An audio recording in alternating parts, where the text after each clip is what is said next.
mantan ketua KPU, bagaimana KPU mengecek keaslian persyaratan dari calon presiden dan wakil presiden, misalnya ijazah?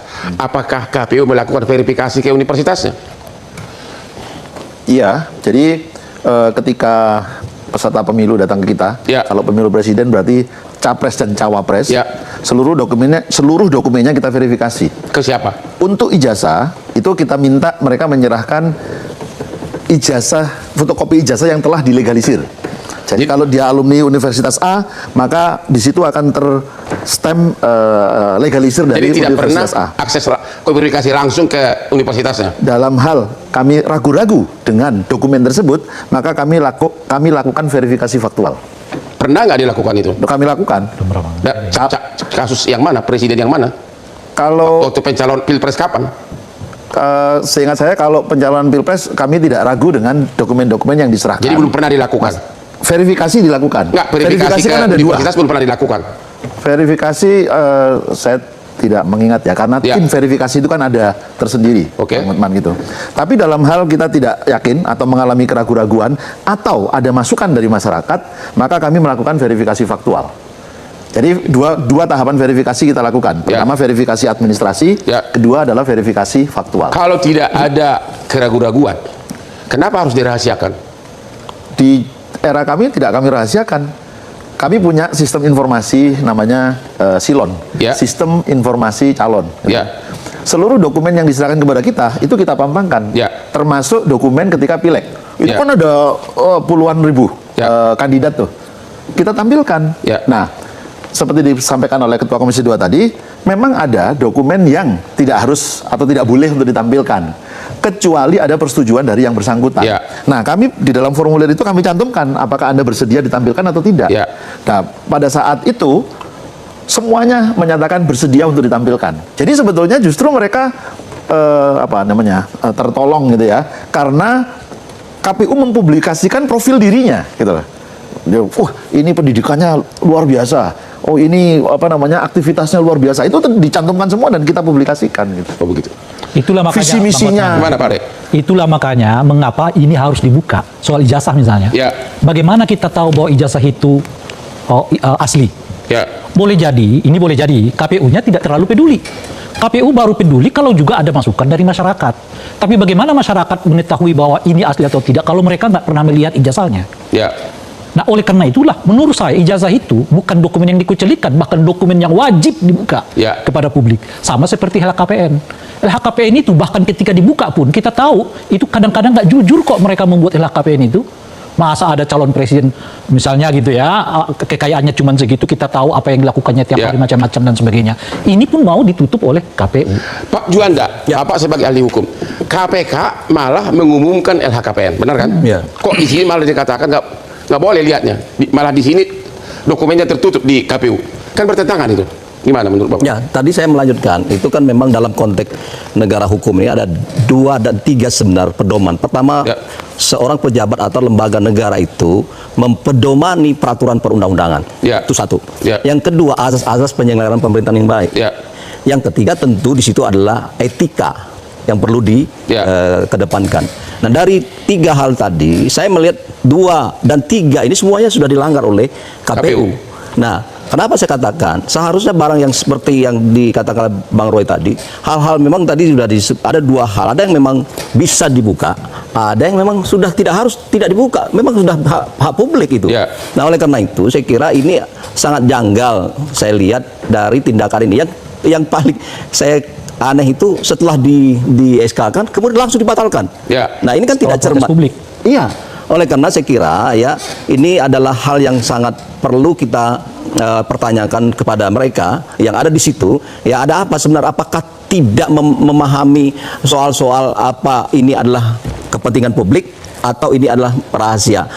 Satu. Yang kedua adalah kelihatan sekali orang hukum atau apa di sana tidak bekerja dengan baik. Saya mengatakan tidak bekerja dengan baik atau sengaja melanggar? Saya masih berpikir positif, tidak bekerja dengan baik. Kan kita punya prinsip, kalau sudah terlalu keluar dari nalar yang normal, must be something wrong. Pasti ada background. Menurut Bapak gimana? Makanya saya masih berpikir begini. Ada sebuah dugaan saya bahwa bisa jadi begitu besar tadi, saya melanjut ke begitu besar pengaruh kekuatan yang dahsyat yang tidak bisa kita sebutkan dalam konteks konkret, tapi ada pengaruh-pengaruh luar sehingga orang hukum di situ tidak bisa bekerja dengan baik karena lebih besar kepentingan kekuasaan yang mempengaruhi dari keputusan itu daripada orang berpikir secara hukum. Misalnya, mungkin saja orang hukum mengatakan ini Pak, jangan dikeluarkan dalam bentuk keputusan. Ya. Nah, tapi bentuk ini, saya berpikir positif orang hukum di situ. Tetapi karena begitu besarnya pengaruh dari luar tadi, sehingga mereka nggak apa-apa. Jadi baru satu nih, narsum mengatakan dugaan ada besar pengaruh sampai nalar hukum tidak berlaku. Ya, saya berani mengatakan begitu. Sebab tidak mungkin tidak. Kita tanya dulu KPU berani nggak mengatakan itu? Coba, apakah benar? Ini pasti karena ada faktor kekuasaan mempengaruhi sampai berani Ketua KPU mengeluarkan SK yang di luar nalar. Saya nggak bisa menyimpulkan ya, tetapi kalau di zaman saya dulu seluruh prosedur saya ikuti. Misalnya, pertama kami rapat pleno. Ya, halo teman-teman, kembali lagi bersama saya di channel ini, teman-teman. Kali ini kita akan bakal bedah tuntas sebuah cuplikan yang lagi viral banget. Nah, di mana Bang Hotman Paris mempertanyakan langsung kredibilitas KPU soal verifikasi ijazah. Nah, apakah benar ada sesuatu yang ditutup-tutupi atau ini cuman sekedar isu belaka? Nah, teman-teman, di cuplikan video tadi yang sudah kita saksikan bersama, izinkan saya untuk membacakan atau mereview komentar teman-teman semua. Nah, disampaikan oleh Tuti Riswati, dia berkata kalau mantap, Bung Hotman korek, terus ketotolan intoleransi di negeri ini yang membela kepalsuan dan kebohongan. Nah, semua ketua KPK di era Jokowi terlibat melindungi ijazah palsu Jokowi dan Gibran harus diseret ke penjara. Ya, dikatakan oleh Hidayat, dia berargumen kalau seret KPU era Jokowi dan adili semua dengan undang-undang dan peraturan perundang-undangan. Nah, semangat Bang Hotman, tegakkan keadilan di Indonesia. Sekarang sangat sulit untuk mencari keadilan. Orang jujur, orang amanah di negara 62 dibenci. Ya, mantap Bang Hotman Paris, tegakkan terus keadilan. Ya, dimana dikatakan oleh Musyoroto, tegakkan kejujuran. Rakyat aja jujur, masa pejabat nggak mau jujur. Udah bayar pajak, rakyat bos. Ya, pakar-pakar hukum mampuni mulai terpanggil untuk membuka kebenaran, bongkar segera skandal ijazah palsu. Ya, dimana dikatakan oleh usut tuntas skandal ijazah Jokowi dan Gibran sangat culas jahat apabila terbukti direkayasa. Ya, kejar terus Bang Hotman, jangan kasih kendor mulut orang-orang KPU pembohong, yang penting dapat uang. Ya, yakin tidak ada verifikasi yang benar, buktinya ada ijazah palsu dan tidak kompatibel dengan persyaratan. Sekarang lagi bergulir dua kasus makhluk yang menggunakan ijazah palsu. KPU diminta pertanggungjawabannya atasnya lolos pengguna ijazah palsu ini. Nah, dikatakan oleh Samuji, pokoknya rakyat seluruh NKRI menuntut kebenaran soal kepalsuan selama ini karena dampaknya luar biasa kepada rakyat, dibuat menderita, susah kerja, susah cari makan gara-gara soal kepalsuan selama ini. Ya, mantap Bung Hotman, masalah ijazah aja kok repot-repot, minta aja sama Pak Mul, tinggal ditunjukkan ke publik aja kelar. Katanya negarawan, tapi kok negara gaduh diam aja. Ya, KPU siap-siap kebohongan kalian akan terbongkar dan siap-siap di penjara. Ya, ini mah pejabat dan mantan KPU harus diperiksa khusus terkait dengan ijazah palsu Jokowi dan Samsul yang tidak lulus SMA. Ya, cuma lihat gila legalisirnya aja KPU bisa langsung percaya. Ya, KPU sontoloyo, masa untuk pilpres main percaya-percaya aja dan tidak ada verifikasi faktual. Lah wong kalau memang masuk kerja di perusahaan swasta aja, kantor akan verifikasi langsung ijazah ke kampus. Ya, kebanyakan rakyat Indonesia sangat mendukung Bung Hotman Paris supaya bisa terbuka tabir mengenai ijazah Gibran yang diduga ijazah abal-abal, tapi dilindungi oleh KPU. Ya, sumber siklusnya pemilu dan terjadi kisah ijazah palsu itu. Awalnya dari KPU, mau KPU daerah atau pusat, bisa juga KPU pada waktu itu sudah dikuasai sang penguasa yang ambisius dan serakah, yang sudah melanggar aturan. Semoga Allah bisa membuka dan menunjukkan kesalahan dan aib yang sudah terjadi di negeri ini. Ya, ijazah yang sudah dilegalisir sebagai persyaratan paslon tak pernah diverifikasi fakultan KPU, hanya diverifikasi administrasi dan tak diverifikasi faktual.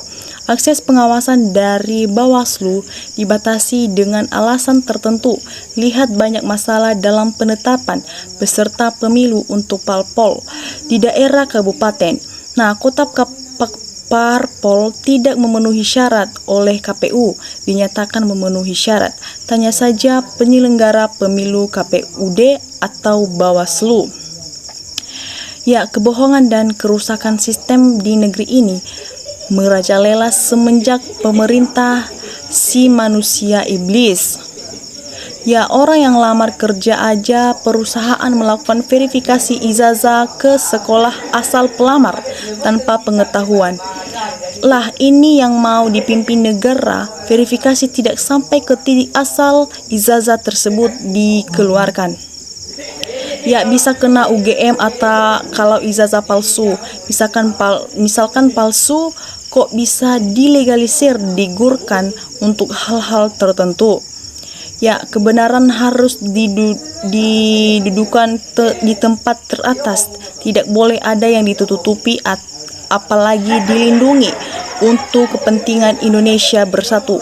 Ya, agar tidak ada lagi kejadian ini terulang kembali dan menjadi efek jera, baru Indonesia bisa maju ke depan dan terhormat. Gimana mau mensejahterakan rakyat? Ijazahnya aja diragukan.